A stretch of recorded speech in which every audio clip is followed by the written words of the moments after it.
సాక్షి రక్తంతో గీసిన చిత్రం ఒక పాత రాజకీయ పార్టీ గుర్తుకి దగ్గరగా ఉంది. విజయ్ ఆ గుర్తును అనుసరిస్తూ హరణహల్లి కొండల దారిలో ముందుకు సాగాడు. ఒక పొద వెనుక రహస్య మార్గం కనపడింది. రాళ్ల మధ్య తలుపు వలె తిప్పి లోపలికి వెళ్లగలిగే మార్గం. ఇది గ్రామస్తులు చెప్పిన రహస్య టన్నెల్.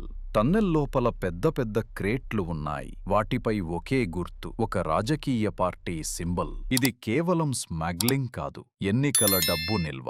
వెంటనే వెనుక నుంచి లైట్ల వెలుగు వచ్చింది. ముగ్గురు వ్యక్తులు లోపలికి వచ్చారు. వారిలో ఒకడు రామచారి మనిషి. విజయ్కి దొరికినట్టు అనిపించింది. విజయ్ సైలెంట్గా పక్కదారి పట్టి బయటికి రావడానికి ప్రయత్నించాడు.